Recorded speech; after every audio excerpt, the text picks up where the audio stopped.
Hello, hello, everybody Hi. out there, everybody in here in this phone's, not the phone, Facebook community.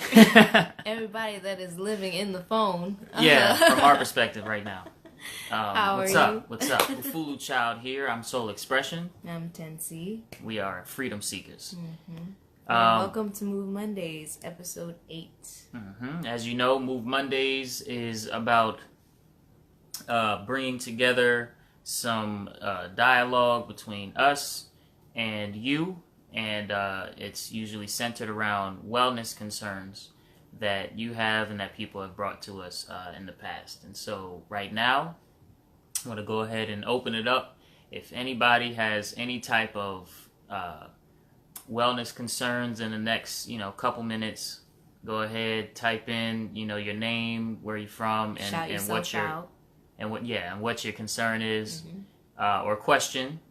It doesn't have to be so serious. Sometimes it tends to get really, really serious as well. We also can deal with any type of wellness, anything wellness. Wellness is not just healthy. Wellness is not just the body. It's not just the body. It's not just happy. It's not just anything. Wellness pretty much permeates through all aspects of life. And so, like I said, if there's anybody out there in the next couple minutes that would like to go ahead and submit some type of comment or question, please do so. And we're really excited to go ahead and get to it. I have my laptop here. So I'll be also looking to see if anybody has any questions on Facebook and Instagram. So, yeah. I'm excited. Before we went live, you were saying that today is going to be about recognition. So yeah. Go ahead. Okay. Yeah. So recognition of the self. Full recognition, I'll say, of the self. And why I say full recognition is because there's a sense of you that you can't do away with, that knows exactly who you are, that knows exactly your connection to the Supreme and to everything that you see and know. There's a part of you that when you go into a meditative state and you, let's say, are emptying yourself of all the concepts and everything that you think you know and everything that you want to improve on and everything that's bothering you and all of these things, there's a part of you that even when you throw everything away, that you can't throw away. Some call our favorite guy right now calls it the essence of presence. Basically, it's the feeling of presence, of I am. You look in any text, even God says I am, and that's another name for God, is I am. But so does everybody in God that God speaks to, says I am. I am an angel, I am a person, I am. The mosquito that flies around in your ear knows that when you swat at it, it knows that it is. It exists. And because sentience is one of the very basic and essential aspects of awareness, of absolute awareness, consciousness. And so recognition of the self is when we use our capacity to throw away all of our concepts and to throw away everything that might bring us into personhood and individualhood and out of unityhood. Recognition of the self is recognizing and living from that place that is really who you are and that you can't throw away, and that everything seems to come from and come into. Nothing is separate from who you really truly are. And so recognition of the self, is dealing with that. What's up? A question? No. So, what do you mean when you say personhood? and all of that, just to give some background in Yeah. case if people aren't familiar with those sorts of terms.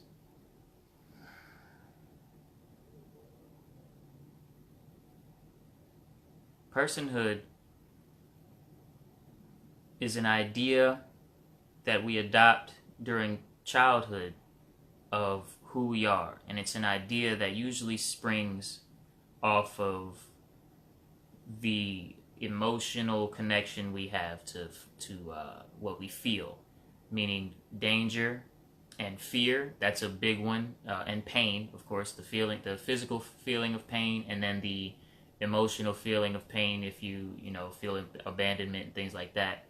And then the fight or flight danger aspect, all of that sort of starts to solidify an idea of personhood. And also the things that make us really happy, really good food, ice cream, the songs that make you happy, make you really want to dance, the movies that you really enjoy and you laugh really hard at, and things like that. Those also start to solidify our personhood.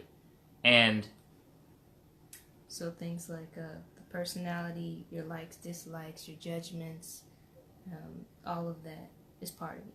All of that is right. And as we move through the first couple stages of life and maturing and things like that, we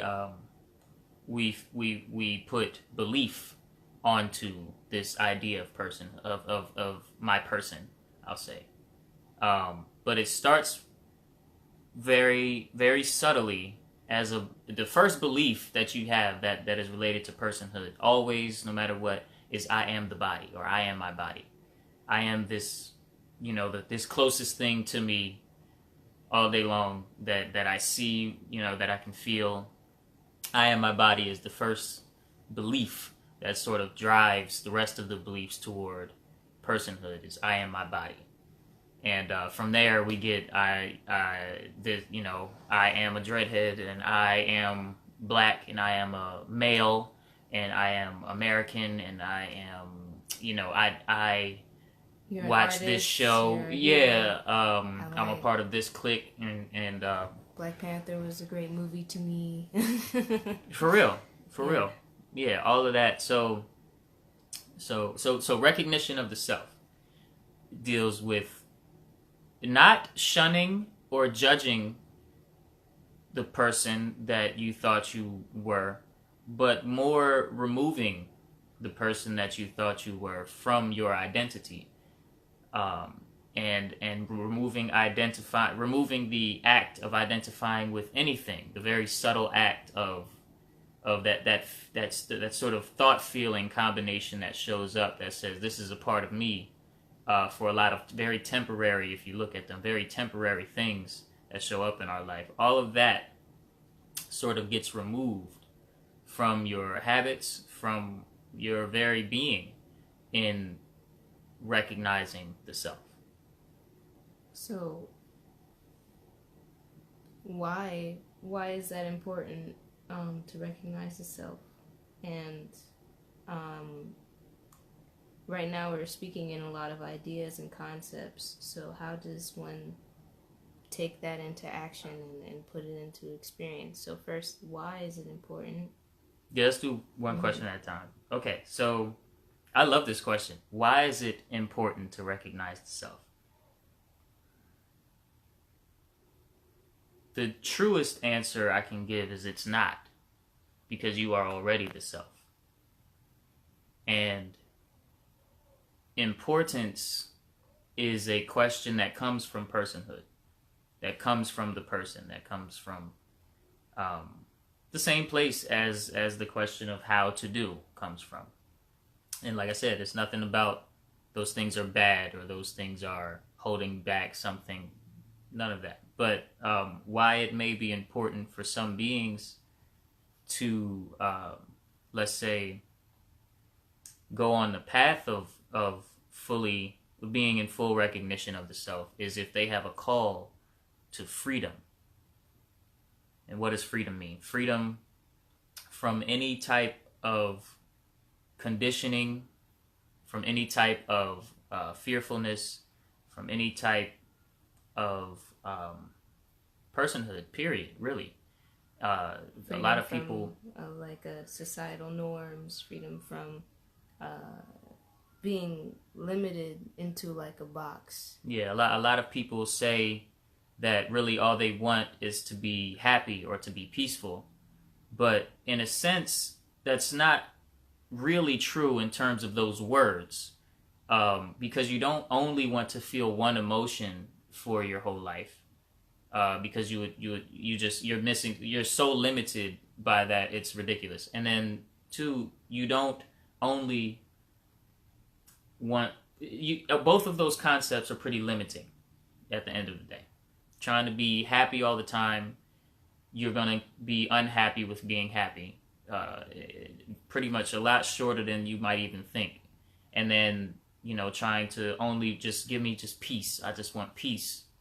It's like a flat line experience. A very flat experience. That's a very good way to put it. And so what I think we really mean, or I think a lot of people at least really mean, is they're seeking freedom from the way that the mind makes things that are bothersome important. Because what happens, real quick, is something, a thought or something like that shows up in life, whether it shows up in the form of thoughts or form of feelings, or something actually happens in front of you, or that you see on a screen or something like that. Something happens, and it happening by itself doesn't have any power. Like, I'm afraid of bees, right? I'll use myself as an example. I'm afraid of bees. When a fly flies in front of my face and is flying in front of my face, I'll wave it off, and if it doesn't necessarily like keep coming back, I'll totally forget that happened in a given day, in a given 5 minutes even. Yet if a bee comes and flies toward my face, one, I don't even have the fearlessness to shoo it away. I usually run. But I'll remember that, and I'll give importance to that happening, and that's where the power of that very real fear to my person comes from. It comes from me, and it comes from a stillness and a silence within me that me as the true self can manipulate and taste different aspects of life, like fear, with that. And that may have been a somewhat advanced comment I just made about playing with fear. But essentially, there's no purpose to actualizing and being in full recognition of the self without being free from the ideas that we have about why we're here and why life even exists and what purpose is and things like that. There's no connection to pure awareness, I'll say, and what we think we know about why human beings are here. And so one of the things that we do know is that we enjoy different aspects of life, tasting different aspects of life. Not that we all individually enjoy all different aspects of life, but as a collective, from the rock to the water, to the animals, to the plants, to the human being, to everything. All of that gets little tastes of what life can be. The sun even. All of that gets tastes of what life can be. But you are not experiencing life. The fact is you are life. Right? Now, this is all for... Do you think so? I think it might be, depending on who is viewing. But it's absolutely true. So it's like bridging that gap. Sometimes I feel like it's like the Erykah Badu song. What good do your words do if they can't understand you? This is where the feedback and the element of comments is really useful. But, well, hey, we're alive, and this is life, and life is about experiencing. And when you're talking about purpose, that is the root purpose, and that's why we're able to see every kind of scenario play out when in the world, whether we watch the news or we just step out into the world and see things with our eyes. But as far as I want to bring it back to wellness in terms of what people think about when they hear about wellness. They might think about things in terms of the physical body, like exercising or eating a certain way.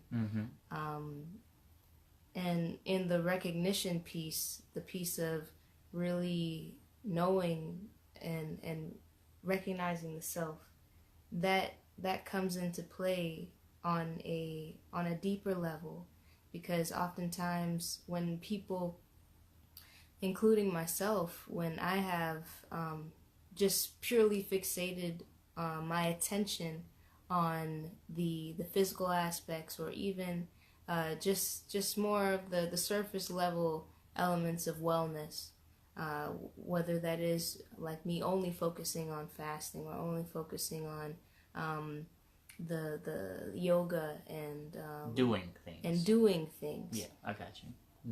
But when the connection isn't, when it's not rooted in a deeper space, then the fruits of what you're doing may not always come forth. It might just seem like you're just doing things and that they should work, but they don't always work for everybody. And that's why oftentimes, like in my past, I've kind of bounced from a wellness thing to wellness practice to wellness practice, to kind of see what will fill that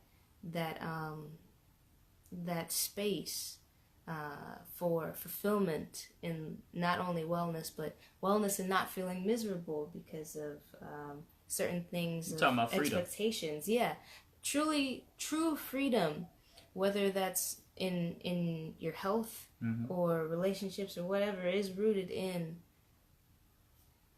the self inside on a deeper level. And so everything that you're talking about is going straight in to that deeper level. and that's really what this is all about. At the end of the day, all of the great sages and spiritual masters or whatever throughout history have spoken of and lived in a certain way that is in full expression of their truth. And you know, if I may, yes, we all pull from the same source. And what I mean pull from, we all are the same life. We all, so there's a quotation marks around we. There's really no we. We all are the same life. And what I mean by that, in terms of what you just brought to me, was that yes, the sages and the great masters and teachers and enlightened beings all pointed to at different times that enlightenment, in terms of the initial awakening, is not to be sought after, because you already are the self. You already are everything that is. As a matter of fact, when you really think about it, interacting in the waking state is pretty much only interacting with memory. because when something happens in front of you, it takes a little second for your eyes to send a message to the brain, for the brain to interpret it, and then the mind to put the story behind what the brain just interpreted, and then you relate it to your person or your body or whatever you want to call it. And so it shapes your perception. Yeah, interacting with memory in terms of the 3D experience that we're having is all that we're doing, and who's to know whose memory is most accurate. And so the sages and the what we mean, the people that have tapped fully into beingness and being one with God, really, being one with everything, and being one with nothing, the nothingness, the pure awareness that everything comes into and comes from.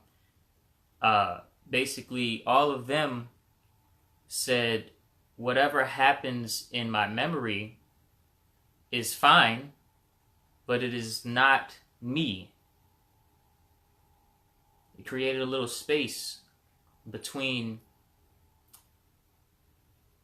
the I that they felt, that they were operating from, and whatever was going on in their memory. And now, just to let you know, in terms of, well, my past has this in it and that in it. Whenever you talk about your past, whenever you think about your past, whenever you experience anything that is, let's say, scarred or left over from a past experience, you do that in the now, in the right now. You can only experience thought and memory and all of that in the eternal now, as I like to call it, in the ever-present moment.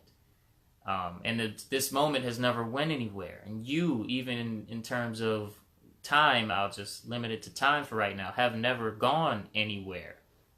You are the unchanging, playing and tasting life through a changing, through a believed changing. And I really want to hammer home the point, though, too, because when I started to awaken to this truth, I had a lot of back and forth going on in my memory, in my mind, about, well, then there's just no purpose to life, and that makes me angry. And what I was angry about was for, all the things that I thought I was getting better at and learning from and trying to become and preparing myself to become, I had to kind of do away with and just let life take care of life. But the beautiful thing about this truth is the fact that you think you're losing something valuable is also an illusion. There's nothing, you've never kept anything anyway, is a way I can put it. And so, it's just pretty much a thinning away of the habitual mental activity of what you have a relationship with, because you don't really need to transcend, let's say, the newest things that bother you when you start to come into this field of understanding. If let's say you just got a new habit of not necessarily keeping your room clean, and the thoughts that come behind that is you're a bad person for not having your room clean. If that's a new thought that you haven't really been keeping and giving importance to for years and years like some other ones, then you probably won't need to focus on that so much versus the things that you have a real relationship with, that might be tied to some childhood traumas or just big occurrences that happened in your story that are really stuff that you'll have to observe if you want to move forth in your call to freedom. Word. Because like I said, a thought has no power in and of itself. When it shows up, it kind of shows up. Okay, it's here. It plays its little movie, or it shows its picture and has its feelings attached to it, and then it disappears, and then you totally forget it. Not only thoughts, bodily actions and actions that you seem to do and carry out. Also, especially if you drive a lot, if you drive a car a lot, 90 something percent of the movements that you make with your body, whether it's an adjustment to how you're sitting, some type of, you breathe a little heavier here and there, 90 something percent of all actions that you take with your body are essentially autopilot. And even like sometimes when you are driving and it's kind of like you just made it to your destination, you weren't really thinking about it, maybe your mind was somewhere else, or you were grooving to the music that you were playing in the car, but you just ended up home or wherever your destination is, and it's like, oh, I was just... Or you can miss your exit for 25 minutes and be like, oh snap, where was I going again? And things like that. But not only that, the words you speak. When you're speaking something that you didn't necessarily prepare, which is a big percentage of what we speak throughout our everyday, I'm not talking about when you go up to the podium or something like that, or anything prepared. Let's leave that to the side for now. Most of our everyday, when we speak and we have conversations with people, we don't practice those conversations, yet they're very fluid, just like the rest of our life. So even what you speak, 90% of all actions taken by this body are not your conscious doing.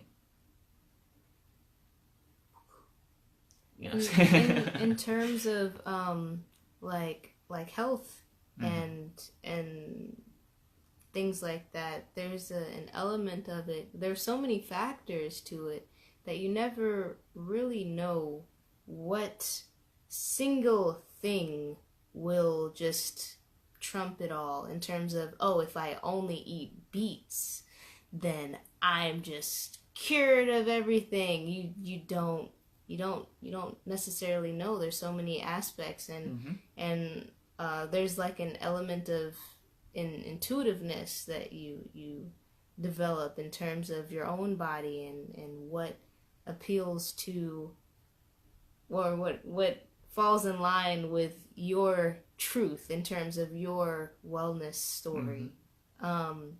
What's something really interesting about intuition is that you intuitively know I am before you think that you're this body and you're this name that your parents call you and everybody in your family starts to call you every day. Before you can understand what they're really doing, you know I am. A baby, you don't have to tell a baby to snatch his hand away from the fire. He'll do it by himself. You know what I'm saying? Stuff like that. So it's just a little interesting point when thinking of intuition is one of your powers. Attention, discernment, intuition, observation. Well, I guess observation is even more subtle than these. Because observation, or awareness in its purest state is sort of all there is. It's just awareness, So attention, discernment, intention, intuition, all of these things are basic powers that you have, especially as a human, in terms of all the life and stuff like that. Especially as a human being, where you can turn them inward and really begin to observe how they work. And these things like attention do work heavily to by your conscious command, I'll say. But it's funny because, like I said, like we were just talking about, you can be driving a car, which is quite a dangerous task to do. Your attention can be in the mind somewhere, and then you just wind up at your destination safe, not whatever potholes you had to dodge and things like that. You might have zoomed your attention back on the driving for that millisecond, and then you're back into whatever you were thinking or the song that you're listening to. So attention, intuition, these things you do kind of play with as the self. And I don't want to necessarily paint a false picture of, okay, you are equal to the supreme all force that guides everything, because it's not about equal, because equal already implies two, one being equal to another, where it's more like you're just one with the supreme. How'd you get here if you're not the supreme? I mean, you know what I'm saying? So yeah, I don't want to go too far with that. People, you know, It's like we done already jumped off the cliff. Yeah, I know, you might as well. But if they have a question, or if you you know, sort of, if we organically get there, yeah. But I don't want to. Yeah. One, I don't want to misspeak, because there's no reason to try and impress myself with what I think I know about myself. Of course. And when I operated like that in the past, a lot of times I would start to really get somewhere, and then I would find myself after some autopilot speech, dang, how did I get here? You know, and I didn't even mean to be here in this conversation. I meant to stay to the truth, you know, stuff like that. So, That's interesting. When you were talking about I meant to do such and such, that ties into expectation. And oftentimes we have these inflated expectations of what we will do, what we should have done, what we wish we could do, and just expectations for ourselves and others that end up limiting us from certain possibilities or from noticing opportunities at times. Yeah, expectations are part of the field of thought. Expectations arise on their own accord, have kind of their own life about them. They stay and do their thing for as long as their duration, and then they leave. But sometimes the limitation factor comes in when we put the importance on, I didn't exceed or make that expectation. And we make ourselves the person that's doing the action instead of staying in our true place, which is not the necessarily the doer of actions. And with expectations, we tend to craft this entire story around what we are doing, and who we are, to the point where we tie ourselves to it, latch ourselves onto these stories. And with stories, I mean, it makes the path more dynamic in a way, but it also does restrain freedom of movement. And when it comes to recognizing the self, or recognizing ourselves in the truest sense, that's unbound to the body, unbound to expectations of others. It includes unbinding ourselves from our own expectations of ourselves. So when you talk about personhood, when we talk about identity, and expectations, it's like peeling back those layers and detaching or taking away the importance, the great focus on the story. There's a lot of pretending. There's a lot of pretending that goes on when it comes to fulfilling expectations, especially when we talk about what type of person I want to be, or I want to be the best person I can be. There's a lot of, especially with the internet as a whole, because it goes beyond social media into articles and how we choose to write the truth about a story in articles and things, all of that. So especially on the internet. And what we don't really notice is that the person or persons we pretend to the most is the idea we have of ourselves, is our person, is our body, so to speak. or the idea that I'm identified with this body, and when this body goes, then that's the end of me. Yeah. You know, but the way, wait, let me pause that. Hopefully I'm leaving you a little bit hungry for more with that, because I want to restate, if you have any questions, any concerns, or anything you'd like to add to the conversation at any time, please go ahead, introduce yourself and type it in, send it. We're checking the laptop for anything that might come through Instagram or one of our Facebook pages for today's episode. So far, we haven't received any comments or questions, so we're just speaking about the recognition of the self with a capital S, I'll say. And also, like, even during the replay, comments are definitely welcome. So if you continue the conversation. anything that's coming up for you in that moment, you can feel free to post it in the comments, and we will follow up and address you in that. You know, even on YouTube family, we post this to both. So absolutely, yeah. Right now we don't have anything posted on Facebook, but okay. Check. So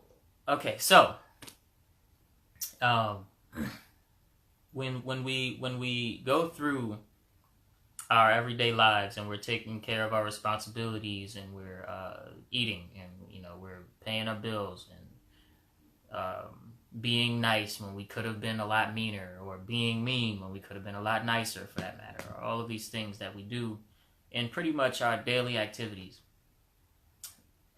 Most of it is habitualized behavior, but we pretend that this habitualized behavior that we didn't construct onto ourselves piece by piece is something that I've made into myself, and I'm proud to be this idea that I have of myself. And when we do so, the person we pretend that that's really me to the most is the person, is the false identified self, is the limited version of yourself. It's the piece, but it's not the whole. Right. You can't lie. I have a statement that I started saying. You can't lie to yourself. Big capitalize every letter. Self. You can't lie to God. But the environment and the big self can present a lie to you for you to do with what you please. And a lot of time we like to take those untruths and pretend that this is really me. You just put them on as clothes. It's fine. It's like and we wear them, and we can take them off at any time. That's a good point. It's like the story of the emperor's new clothes, like the childhood story where there's this emperor and he's getting ready for this huge event, and he's really excited. He wants the finest fabrics and clothing so he can just stunt on everybody. And so he gets all the merchants of the town or his ruling area come in, and they present him with these fabrics, and he's like, no, to all of them. And then finally one merchant comes, and he's pretending to craft this fabric, and he has like the machinery or the traditional. He has all the bells and whistles of making clothing. But there's no thread. There's nothing, and he's like, "Oh, it's the most." Well, what he says to the emperor is only the wisest minds and the smart people as well. The smartest beings can see this fabric. So if you're, and I know that you can because you're the emperor and you're very intelligent and wise, and it's nothing. It's really there's no fabric at all. It's invisible. And he was so hell-bent on impressing people with the image that he thought was him. That, go ahead. He went ahead and he was like, I want all of the fabric. Please come and craft my garments for me. He pretended to see it. He pretended when he was putting it on. All of everything. He was telling the tailors, make sure it fits right here on my wrist. Really? And the shoulders. A little too long, you know, and things like that, and all of this craziness with somebody that's pretending to make clothing, But and then he presented. Yeah, the thing is, he goes to this Right. event. Yeah. And he's completely naked. Completely naked. Naked. And and everyone is, all the townspeople, they're pretending along with him. Mm-hmm. Like everybody's like, oh wow, yeah, look at your clothes are so beautiful. Oh, you must be so intelligent, just, and things, just boosting up his ego and their own his ego. head. Exactly. Because they're not admitting it either. Well, because they are smart. They are smart enough to see this fabric. Mm-hmm. And then a baby Little boy is like, Mommy. the emperor's naked. And everyone's like, oh. How could you say something like that? And then they're like, oh yeah, he's naked. So eventually they had to stop pretending. And he had to stop pretending. And so it goes to show you that it's not only that you pretend to yourself, but it's also a little contagious sometimes. You know, some beings won't tell you the truth. American Idol auditions will tell you that. You know, how did you even think you would get on this show? It's for real. I'm just look. This is so, you know, it's like the pretending goes so far and it's so normal that we may think that we don't know any better. We may actually start to believe that, well, there is no other way to be, because, you know, we've been conditioned like this since childhood and all of that. But the beautiful thing is, if you look for the one that wants to be beautiful in front of everybody, if you truly look inside, you go past the inclination and the reflex belief of I am this body, and you look for what's driving it, and you look for who is the one that suffers when the people don't acknowledge my beauty, or who is the one that suffers when the people don't acknowledge how great a life I live, or whatever your story, your desire is to present. Or who is the one that is so attached or focused on the beauty, the status, beauty, all of these. You will never find that one, but you have to look. It's not about us telling you. You can't. You have just to take really it look. You as have face to value. Quietly sit with this for a second, you know, or for a couple seconds or whatever, and you will look, and the fact, or no, experiencing the fact that this person is a fiction will set you free. I'm gonna say that again. The experiencing of the fact that this person that is doing this pretending and has these desires of what they want to look like and the status they have and the challenges and the hardships, if you look and try to find them and you experience the fact that this person is a fiction, the experience will set you free. And it's great that you said experience, because this is, freedom is something that is, it's instant, it's always here, but it's not on the level of concepts and ideas. It's not on the level of belief either, or just solely trusting that, oh yeah, this is what it is because I trust you and you said it. It's deeper into the level of experience, and that's kind of like just in everyday life with everything that's stuck to you, really. You've had to experience it for yourself. The fear of riding a bike is a very good example of this. At first, it's real, outside of, let's say, the natural genius that just first time they get on the bike, 2 wheels, no training wheels, they just go. But for most of us, the experience of trying to learn how to ride a bike, you get on it, and at first you don't know how these 2 wheels that are right along from each other are going to function the same as your 2 legs that are actually on the sides of each other. And so you start to go, you fall. You start to go, you fall. You start to go, and you fall. And then one day, it just happens. And you get, through the experience only, the sort of the magic of how, you know, balance and things like that work. And the muscle memory as well, in terms of the physical aspect. So when it comes to really living from a place that doesn't need all the concepts and doesn't need the esteem recognition from other beings and from status and from just your desires being handed to you on a silver platter,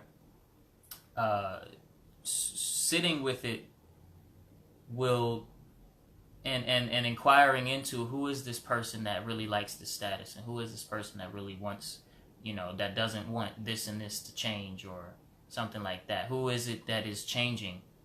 And you can't find this person and marinating, those that cook know what I'm talking about, in that for a while.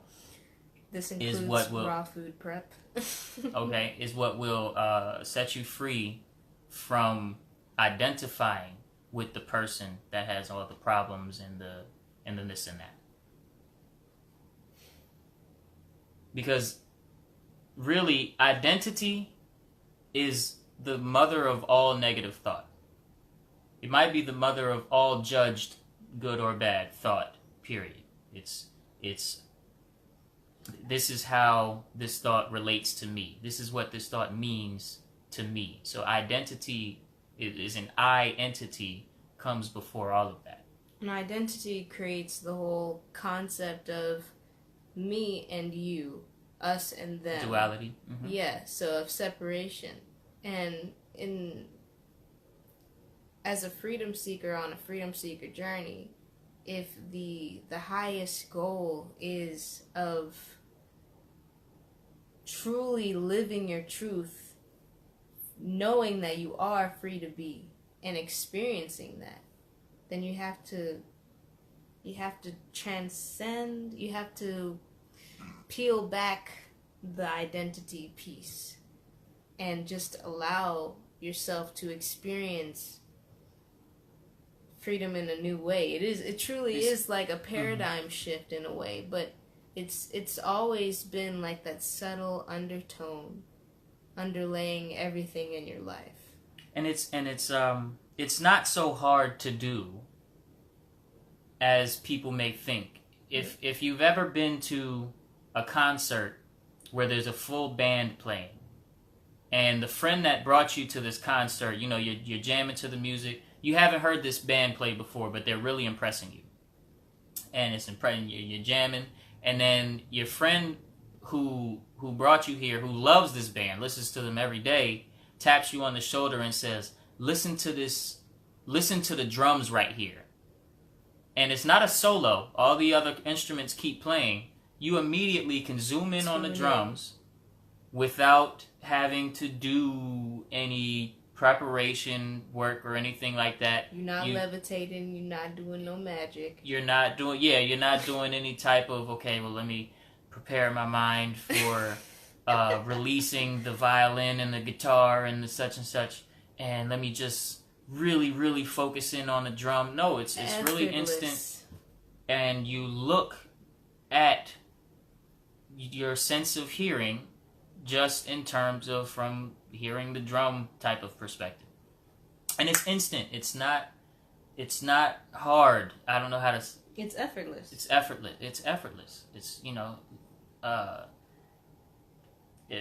look at Tensi's left eye, and it just happens. So, you know, and it's like... when it's... In relation to the recognition of the self, the true self, that's what we mean by really looking. Is it's not going to take you 7 years to look into your being, but it might take some kind of time for you to fully recognize what you're looking at and its glory. And that adjustment period. Because you know, like I said, identity when it comes to problems, identity is the only problem. Putting importance on something that shows up in life is what creates the problem. Putting importance in terms of in relation to me, which comes after identity. So, somebody's paycheck doesn't get there, and then they say, well, this is what this means to me. What they mean is, this is what this means for me. But story. But you're right, but in the eternal now, it doesn't mean a damn thing. It just is. If you look. Mm-hmm. Yeah, you can go ahead. Oh, I was just, interjection. Yeah. So if you, okay. Yeah, if you're looking at it in and of itself, it has no power. But if you look at it and say, let's say, okay, I'm going to look at it, but I'm going to keep a little bit of me just in case, because I can't afford. I'm just going to put my toe in. I can't afford, you're right, I can't afford to fully jump into this ocean. I just want to stay in the pool for now. Then the mind has a tendency to say, okay, well, been there, done that. We don't need freedom. We're going to figure this life thing out together. But, things like that, the mind can trick you into you thinking that the mind is your friend at all times, and it is not. Well, I mean, it's not an enemy either. It's not an enemy. It's just, it's kind of a... It's a machine. It's a machine. The mind works as a machine, and I'm going to tell you how. You know how Google works? So, Google is a search engine, the biggest search engine worldwide. It doesn't give you any results until something is typed in and you ask it to do something. Now, the same thing with the mind as a machine. It doesn't put out any thoughts, any beliefs, any feelings even. Let's say when I say the mind, I'm talking about like the heart mind, the emotional body, the mental body, all of these things. And so the mind sort of sits back and waits for some type of input. And the input can be a thought showing up or something happening in real life or a memory playing out in the mental space or something like that. And that is the input. Now you hit search, or the input happens, and you hit search on Google. Google looks through its history, looks through any database material, and looks through all the websites and web material that it has been exposed to ever. Looks through it at lightning fast speed. Like its memories. And produces tons and tons of pages of results, and it also categorizes the importance of said results. Based off of the relevance. The mind works the exact same way. That's a good point. The mind works the exact same way. Something happens in life, like I said, out here in the dynamic life, or a feeling and a memory or a feeling and a thought of some kind pop up in your inner space or so. And then lightning fast, the mind as a machine goes through, because I'm including the subconscious body, everything, goes through all of its database and then pretty much answers 3 questions. What is this? It's a memory. What does this mean? Like, meaning, is it like good or bad or something like that? And how should I respond? Now, sometimes when you type into Google something it doesn't really recognize, like a long question or a run-on sentence, or you're trying to find a song lyric and you don't type it in the right way because you don't know the song lyric, it will produce results anyway, but the results won't make much sense. Or on a very rare occasion, it just says, well, sorry, we don't have anything for that. Mm-hmm. The mind does that same thing in the form of either confusion or like a feeling of lostness. And so when something happens that you've never been exposed to, the mind doesn't really know how to answer the first question, what is this? So I might just spew out something that is just like, oh, I don't know why I'm responding this way, but it's what's happening. Yeah, and it definitely won't move to question 3. How should I respond? But the thing about that is the mind. What does this mean for me? And then how should I respond? The me, and what does this mean for me? And the I, and how should I respond? Are your person, or what you think, of yourself in terms of I am this body. It's not the real, for real, you that is pure awareness itself and tasting life in the form of individuality. Excuse me. So that's sort of a new way that you can begin to observe what the mind does, and how we get necessarily caught up in identifying with, this is my problem, this is my issue, this is something I have to improve upon or I have to transcend, versus maybe looking at it in terms of, I just have to stop giving importance to when my mind machine gives these weird bonkers answers to how should I respond, and what does this mean, and what is this. All of it is its best guess based on its database as a machine. And so belief, which is one of your basic powers, and attention and giving importance to something, is what really gives it its power and its pull on us in life. Like if you have interest in it, if you're invested in it, in terms of either on the positive end, like you really want it to manifest or whatever, you want that experience. Or on the other hand, if you really don't want that experience, like you trying to just throw it away, like, don't need it. Like, both of those are forms of being invested in, and giving importance and putting your focus on whatever that query was in the mind. Whenever you tune into it, that's what amplifies and intensifies and keeps showing up in your life in different ways.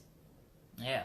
So, want to open up one more time. If there's anybody that happens to be viewing this right now, go ahead or please, she got me saying go ahead and, please comment, maybe your name or where you from, or a nickname and where you from, or just any type of question that you have, either regarding the recognition of the true self, or just how you're feeling today and what type of wellness questions or concerns that you might have circulating right now.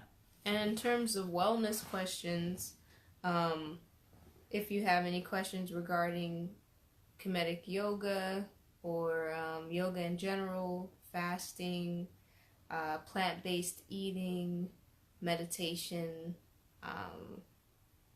or of course what we're talking about, getting straight to the root of all wellness, and in terms of recognition of the self, who you are, understanding and knowing that on an experiential level.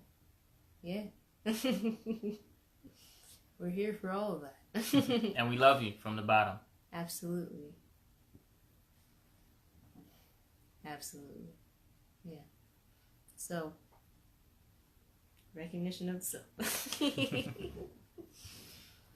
Yeah. With MUVE Mondays, we've been, for the past few episodes, we've been going live.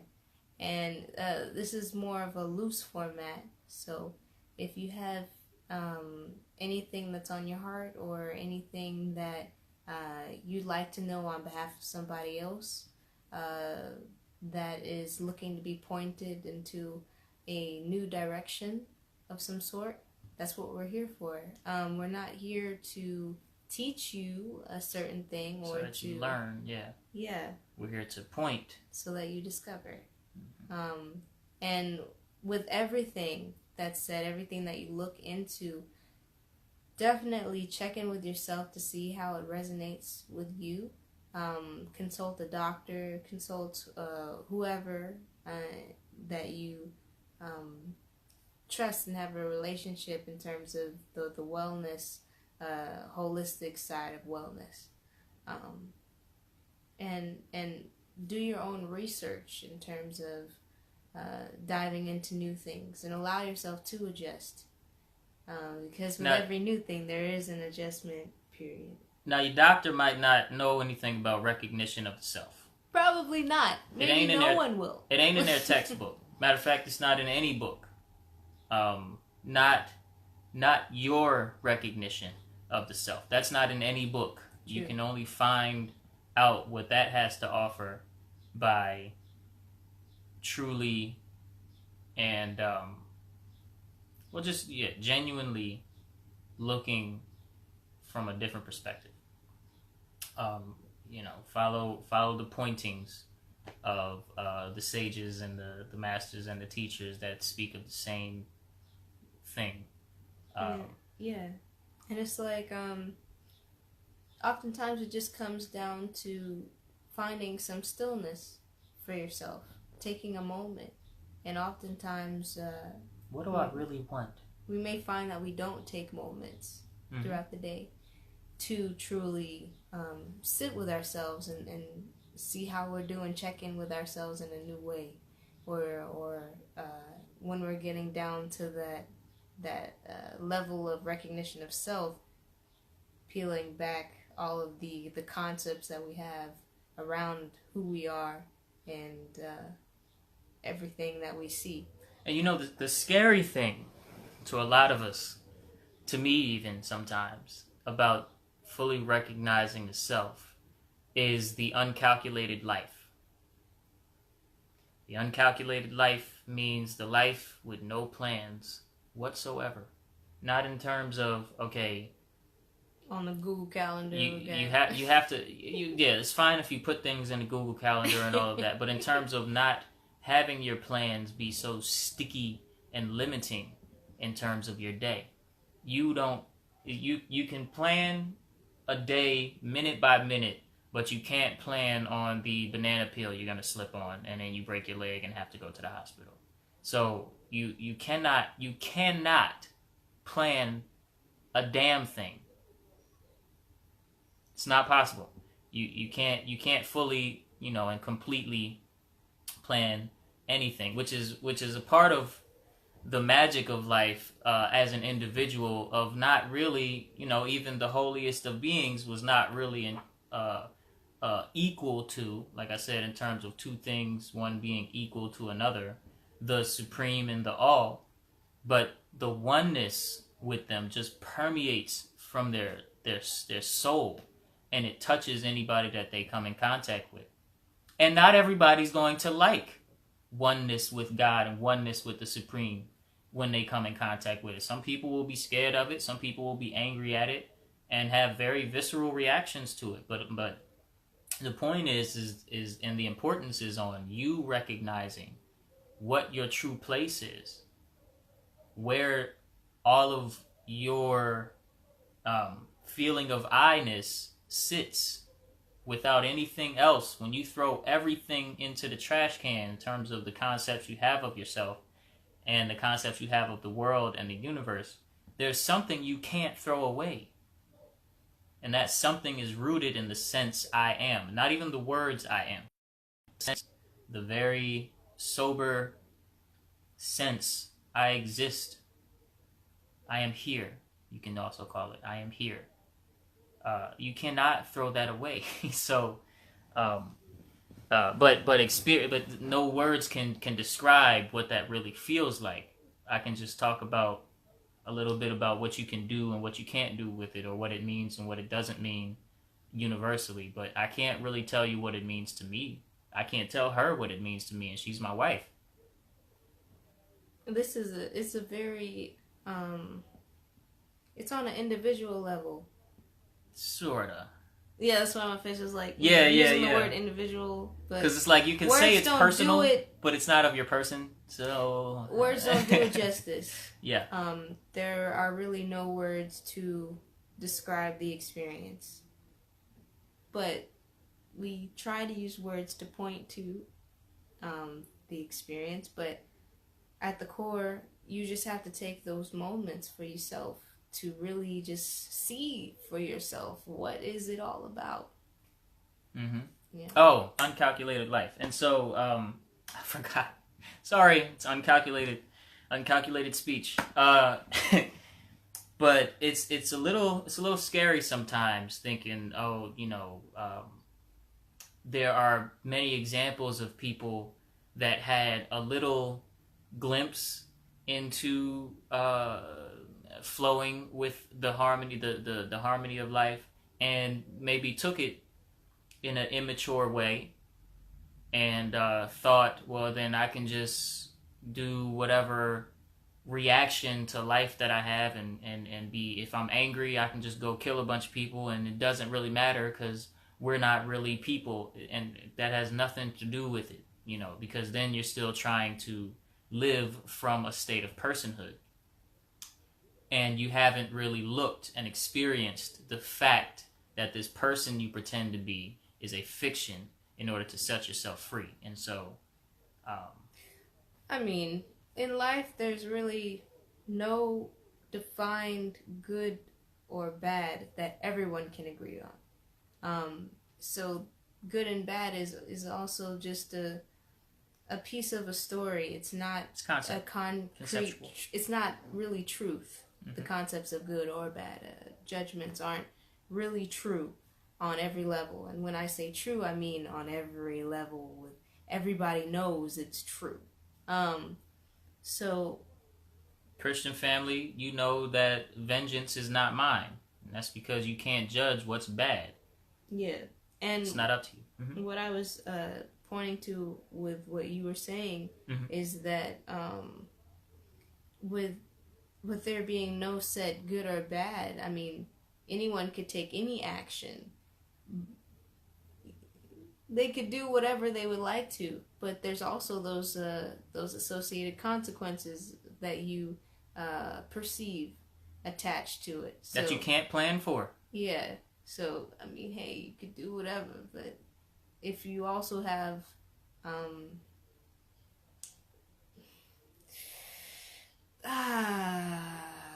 the consequences, the things are also attached. What do you want? If you see hearing somebody speak the way that we're speaking today on the recognition of self and an uncalculated life, and you say, well, anybody that hears that might do a lot of harmful things and might do things that really piss me off. You're not saying I'm getting ready to go out and do a bunch of things that would normally piss me off, obviously, because it would piss you off. So what do you want to do? And if you don't feel that you are necessarily in the maturest place to be able to speak on these things and teach these things to somebody else, you don't have to tell anybody about how you're on a different path right now than you used to be, and you're doing less of identifying with the doer of actions, as we talked about earlier. You don't have to wear freedom as a status, because true freedom is free from the concept of freedom itself. It's just free. It just is. And so it's really, if you want to be totally free from the constructs of the society and the conditioning of the mind and the conditioning, the side effects of living from a conditioned mind set in I am a person, I am this body, and things like that. Like the challenges. Then you have to move through your own steps and observe yourself along your own way. Because you don't go anywhere to be free. You don't go to freedom location on Google Maps. How far is freedom? It's 30 minutes. Okay. You don't. It is right now. Freedom is now. Freedom is not later. Can never be later. Can never be later. One of the masters I like to look at said that he was having a conversation with someone, and he asked him, how you doing? And he told him Well, it was a pretty hard day at work. I'm not really feeling too hot right now. I'm gonna go home. I'm gonna shower. I'm gonna rest up a bit, and then I'll be fine. And he said, "No, I don't accept this. You can be fine right now." And that's pretty much what it's about. The guy obviously wanted to feel better, but he was identifying with my day makes me feel right now what I feel right now. But the past never has done that. It doesn't have the power to do that in and of itself. Your powers of attention, placing importance, discernment, excuse me, and your cognitive powers give life to the stressors and things like that. They do not have power in and of themselves. You are free no matter what you believe. And even in the subject of belief, it's not you believing this. Awareness doesn't believe any damn thing at all. Awareness is not a set of beliefs. Awareness is. You are, and you are enough.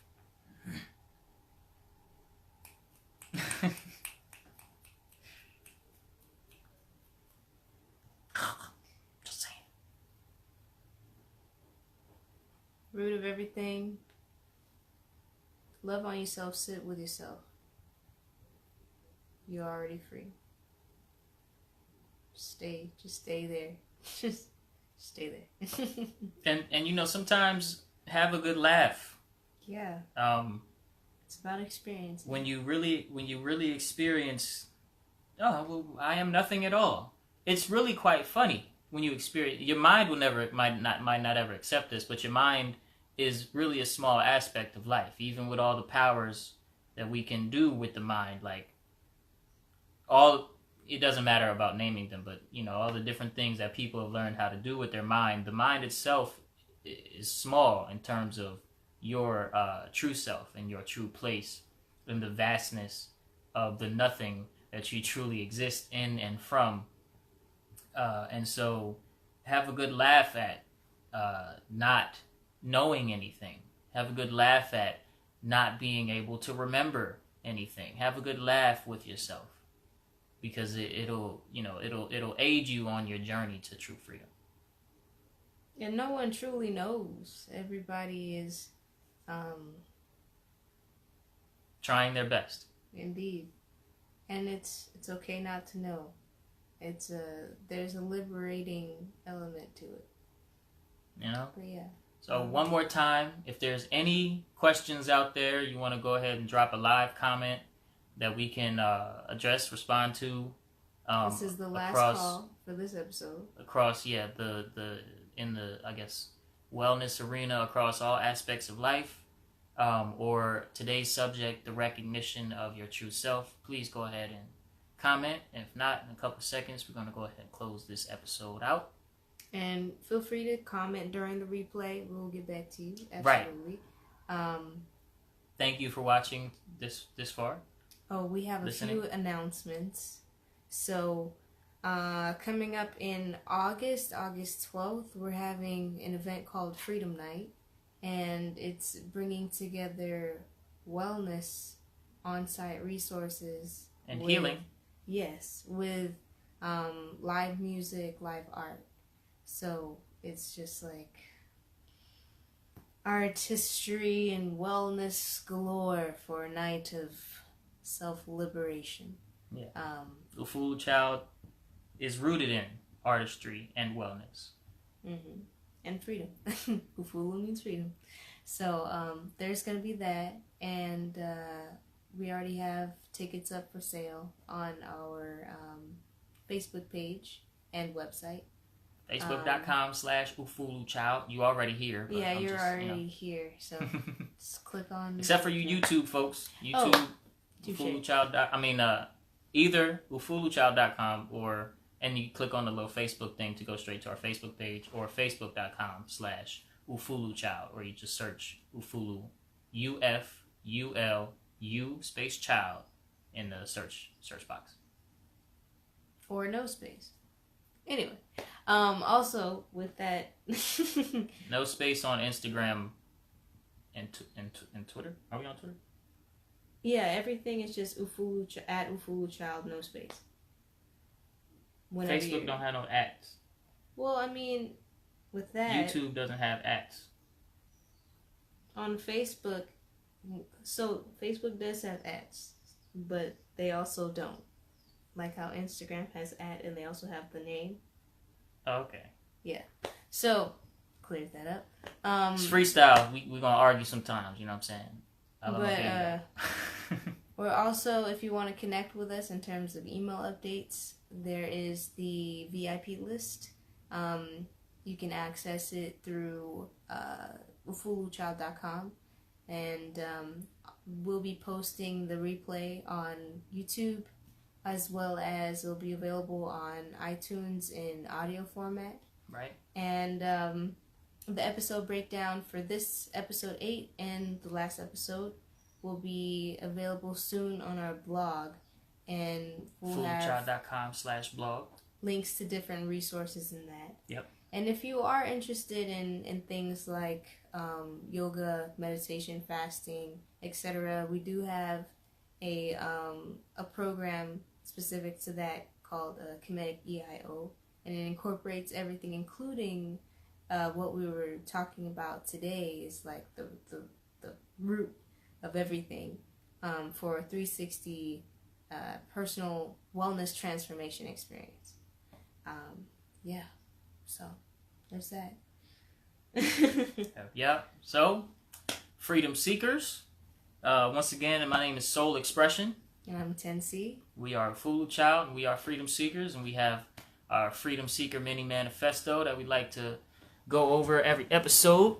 So go ahead and repeat after us. I create my own well-being. I am free. Oh, I define my own destiny. I live for freedom. And I am free to be. And that makes us freedom seekers. And that makes you a freedom seeker. That was great, Annie. Peace and love, y'all. We love you from the bottom. See you next episode. Blessings. Mondays.